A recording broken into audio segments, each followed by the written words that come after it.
want to hear a story?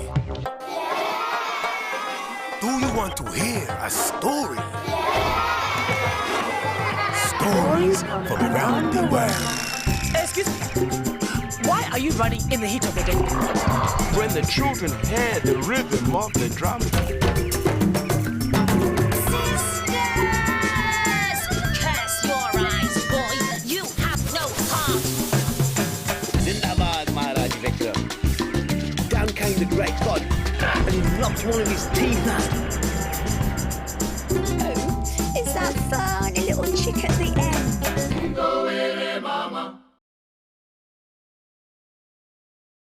In the time that once was, is now gone forever, but will come again soon, there was a tiny little village that nestled itself like a shimmering brooch in the green shawl of the African rainforest. And in that village was the sweetest, darkest, dimpled dumpling of delight that you have ever seen, a little baby girl called Anlabe. Oh, and how her parents loved her. She was delicious, one of those little babies you just want to munch. And when she laughed, why, the whole village joined in. Every night she was sung to with a lullaby of love, and she was rocked in a hammock of happiness. And the days passed into weeks, and the weeks passed into months, and the months passed into a year or two, and Anlabe, she grew into a toddler. And she would toddle about the village on her little short fat legs and pick up tiny gifts to give to people, like stones, and say, "Here's a stone, I love you." And sometimes she'd pick up worms or insects and say, "Here is a worm, I love you." The villagers loved her. And as time passed and she grew older still, she realized that perhaps they did not want worms and stones as gifts. And so she gave the most precious gift that anyone can give. She gave her time. And she would go and she would collect firewood for the old women so they could cook on their coal pots, and they could make fufu, and they could make kenke, and they would boil up the plantain and the yams and the cassava. And then she would go and she would help the men by the river, fixing their nets and tying them so they could have a good catch. Everybody loved her. And in fact, the men of the village, the old men, they liked her so much that they wove for her the most beautiful piece of fabric you've ever seen, more beautiful, in fact, than kente cloth. And when she wore that cloth, that fabric around her shoulders, it felt like the whole village was holding her warm and tight. And the old women, well, they made her a beautiful necklace, and upon it they hung charms and blessings, and when she put that around her neck, it felt like the whole village was kissing her. Oh, that village loved Anlabe.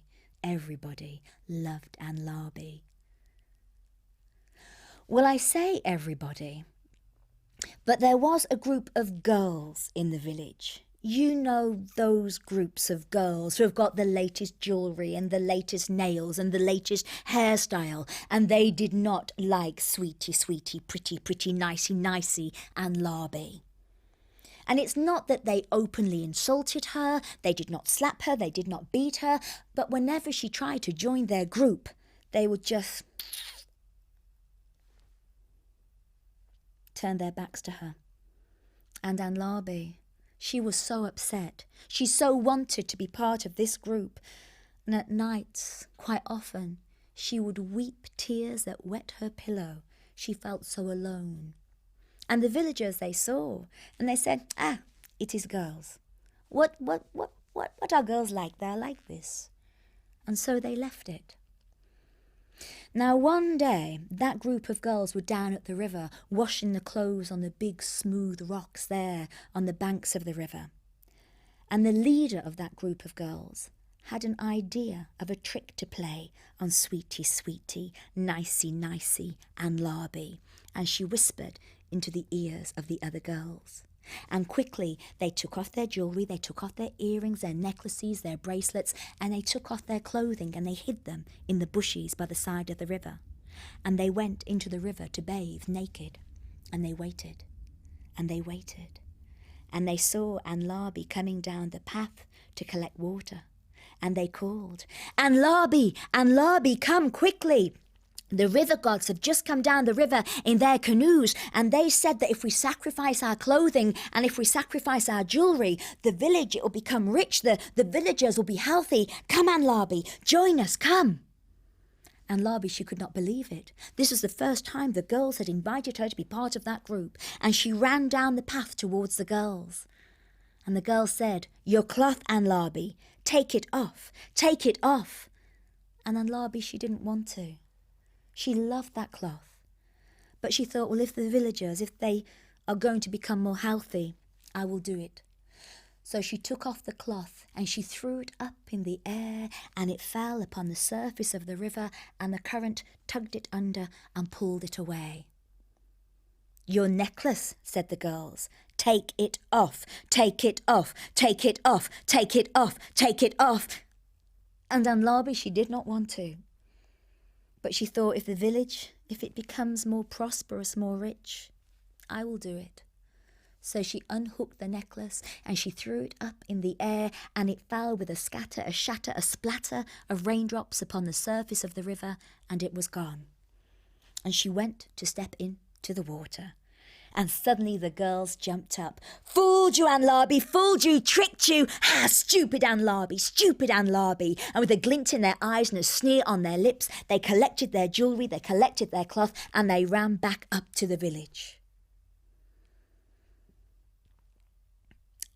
Anlabe stood there, naked and shamed. And she did not understand why the girls had treated her this way. And her head was so filled with confusion, and she walked along the banks of the river until she got to the deepest, darkest part, and she threw herself in, and she fell down, down, down, faster and faster. She opened her mouth to breathe. The water filled her lungs.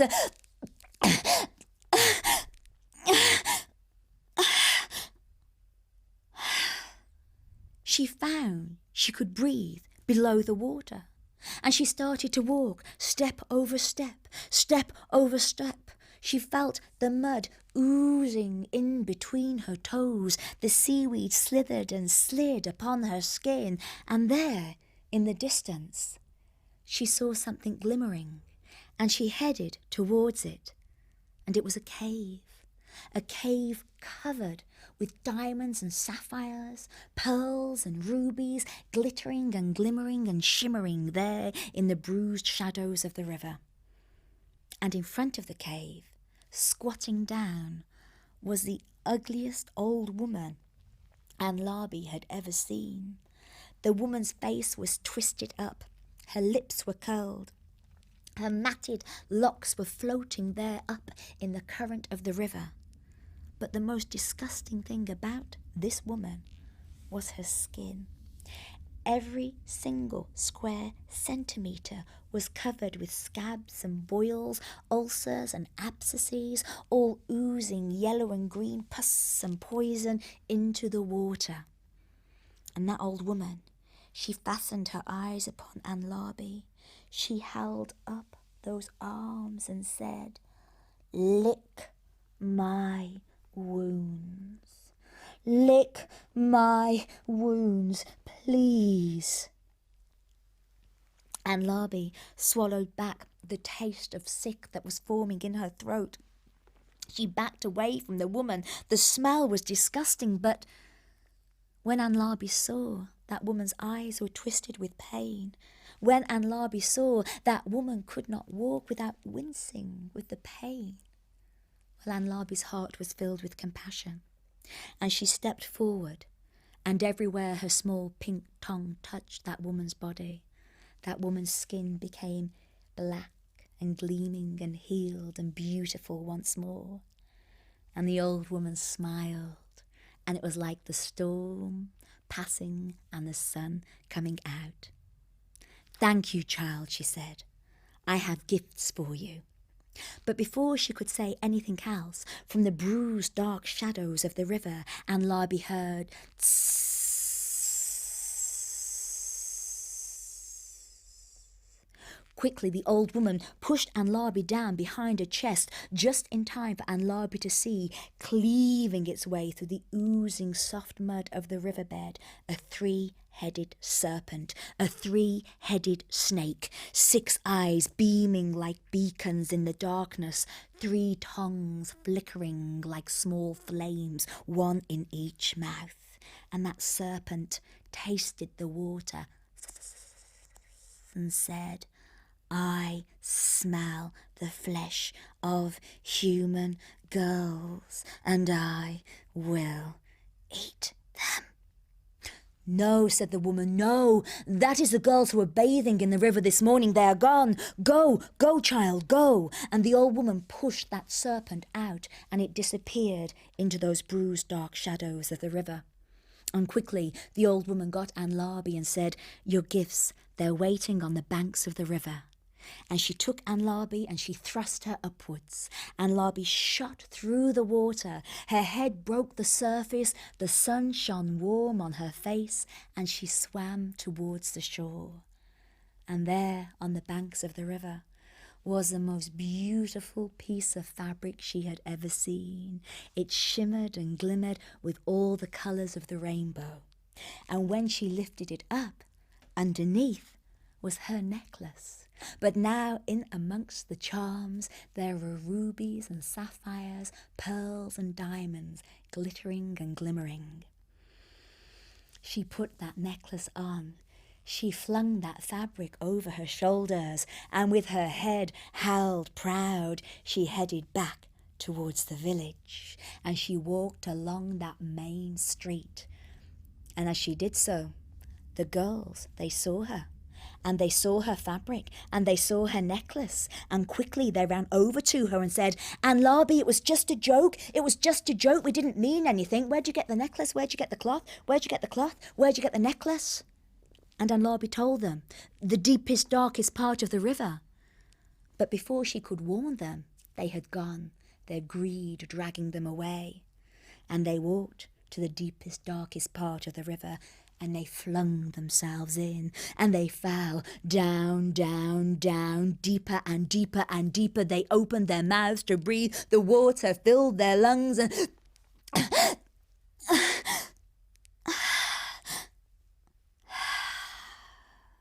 they too found they could breathe below the water. And they started to walk step over step, step over step. They felt the oozing soft mud squelch between their toes. They felt the seaweed slip and slide upon their skin, and they saw there in the distance a glittering, a shimmering, and they headed towards it. And there was the cave, covered in those pearls and rubies, sapphires and emeralds and diamonds. And there once more was the old woman squatting down in front of it. Once more her skin covered with scabs and sores, boils and ulcers, once more oozing pus and poison into the water. She lifted up those arms, stepped towards the girls and said, lick my wounds, please.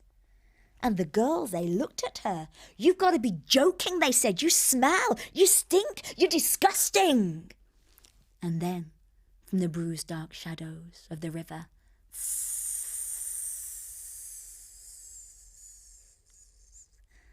cleaving his way forward was a 3-headed serpent. 6 eyes beaming like beacons in the darkness, 3 tongues flickering like flames, and he tasted the water and said, I smell the flesh of human girls, and I will eat them. And he did, each and every one. And when those girls did not return to the village, well, the villagers, they started to ask, and Anlabe, she started to tell. She started to tell her story of how she had been alone and isolated, Her story of how the girls had tricked her. Her story of how she had gone down to the depths. Her story of how she tried to warn the girls. Her story. And finally, the villagers, they listened, not just with their ears, but also with their eyes. And they saw, not just with their eyes, but also with their ears. And from that day forward, they decided they would hold a weekly council meeting where everybody's voice could be heard from the oldest to the youngest, so that this thing could never happen again. And so it was then, and so it is now, and so it shall always be.